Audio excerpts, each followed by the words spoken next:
নমস্কার, আমি শ্রীমান্তিকা। আমি একটা নতুন রান্না নিয়ে চলে এসেছি। এই রান্নাটা অনেকেই জানেন, আবার অনেকে জানেন না। যারা জানেন না তাদের জন্য, আর যারা জানেন তাদের মনে করে দেওয়ার জন্য।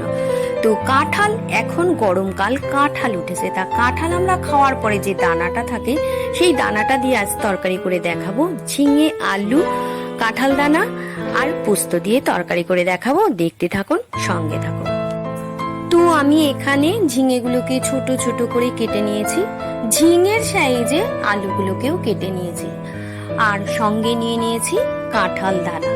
অনেকে ছাড়িয়ে নেয়, অনেকে ছাড়ায় না। তা আমি রান্না করে দেখেছি না ছাড়ালেও চলবে, তাই আমি ছাড়াইনি, শুধু দু অর্ধেক করে কেটে নিয়েছি।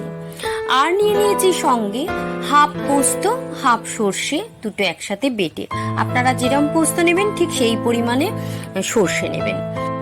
তবে পোস্ত আর সর্ষে বাটার সময় কিছুটা কাঁচা লঙ্কা দিয়ে দেবেন, যেরকম আপনারা ঝাল খাবেন সেরকম লঙ্কা দেবেন। আর নিয়ে নিয়েছি কালো জিরে, হলুদ গুঁড়ো, নুন আর চিনি।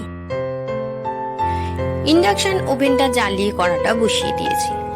এখন দিয়ে দেবো পরিমাণ মতো সর্ষের তেল। তেলটা গরম হওয়া অবধি অপেক্ষা করতে হবে। তেল গরম হয়ে গেছে, এখন এর মধ্যে দিয়ে দেবো হাফ চামচের মতো কালো জিরে।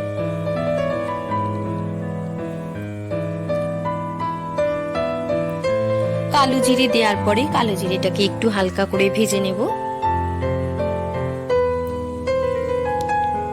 সুন্দর একটা কালো জিরে ভাজা গন্ধ বেরিয়ে গেছে। এখন দিয়ে দেবো কেটে রাখা আলুগুলো।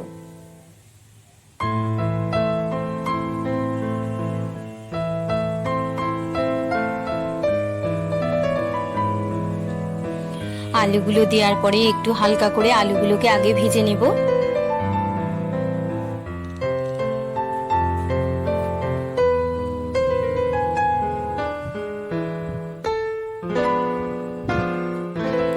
এখন দিয়ে দেবো পরিমাণ মতো হলুদ গুঁড়ো, আর দিয়ে দেবো স্বাদ মতো নুন।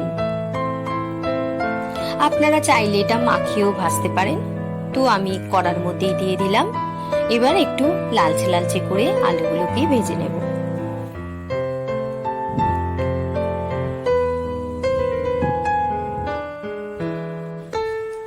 আলুগুলো হালকা ভাজা হয়ে এসেছে, এখন এর মধ্যে দিয়ে দেব কেটে রাখা কাঁঠাল দানাগুলো।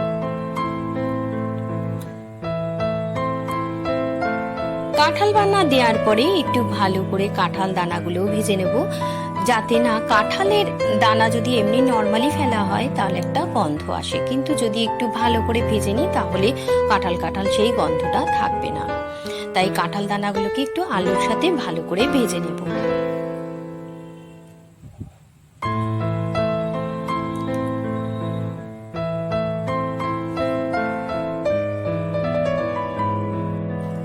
তো কাঁঠাল দানা, আলু ভাজা হয়ে এসেছে, এখন এর মধ্যে দিয়ে দেব কেটে রাখা ঝিঙেগুলো।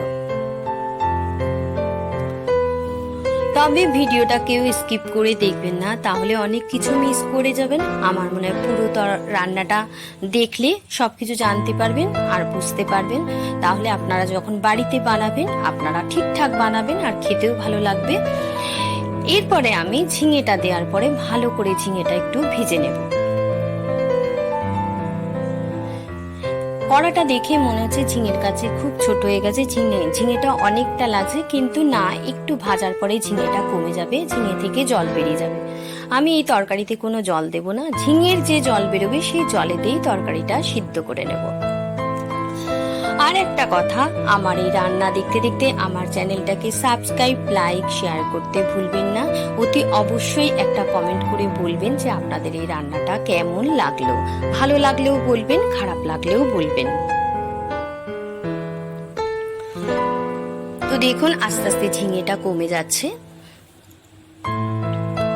তো এখন এর মধ্যে দিয়ে দেব চিনি আর নুন, দুটোই স্বাদ মতো আমি মেপে রেখেছিলাম, একসাথে দিয়ে দিলাম। আর দিয়ে দেব পরিমাণ মতো হলুদ গুঁড়ো।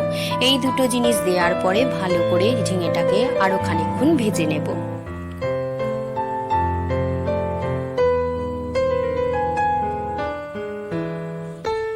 যেহেতু আমি এক হাতে ভিডিও করছি, এক হাতে মোবাইল ধরে আছি আর এক হাতে খুন্তি নাড়াচ্ছি, তাই একটু অসুবিধে হচ্ছে, একটু মানিয়ে নেবেন।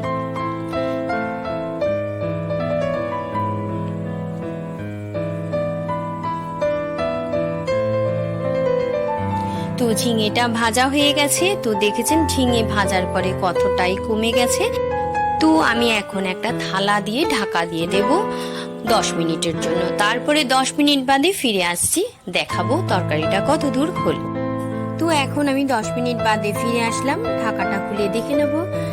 দেখো কত ঝিঙে থেকে জল বেরিয়ে গেছে, দেখো কত জল বেরিয়ে গেছে, এক্সট্রা ভাবে কোনো জল দিতে হবে না। তো আলুটাও সিদ্ধ হয়ে গেছে। এখন আমি আর ঢাকা দেব না, এখন ভালো করে নাড়াচাড়া দিয়ে জলটা মারা অবধি অপেক্ষা করব। কারণ এখানে কাঁঠাল দানাগুলো সিদ্ধ হতে হবে, তাই জন্য আর আমি এটার মধ্যে ঢাকা দেব না। একটু ভালো করে নাড়াচাড়া দিয়ে কাঁঠাল দানাগুলোকেও সিদ্ধ করে নেব।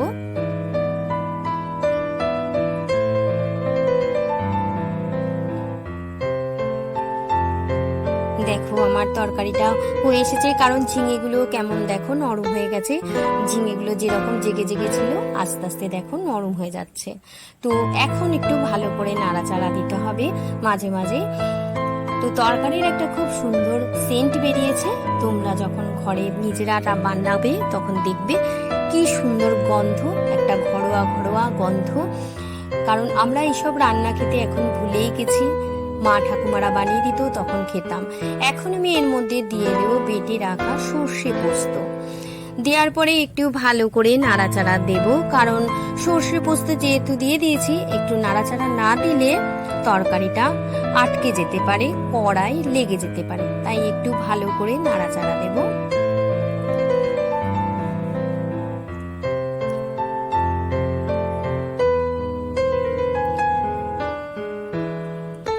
এই পোস্তটা আপনারা জল শুকনোও করে নিতে পারেন, আবার একটু গ্রেভিও রাখতে পারেন। যেরকম ভাবেই করবেন সেরকম ভাবেই ভালো লাগবে খেতে।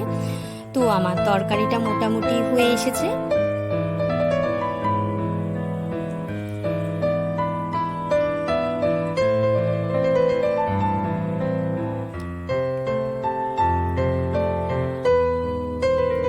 তো আমি এর মধ্যে এখন দিয়ে দেব কাঁচা সর্ষের তেল। তো এটা ইমামি সর্ষের তেল হলে বেশি ভালো হয়, ভয় পাবেন না, কাঁচা কোনো গন্ধ বেরোবে না, বরঞ্চ বেশি টেস্ট লাগবে। নামানোর আগে 1 থেকে 1.5 চামচ কাঁচা সর্ষের তেল ছড়িয়ে দেবেন। দেওয়ার পরে 2 মিনিট একটু নাড়াচাড়া দিয়ে নেব।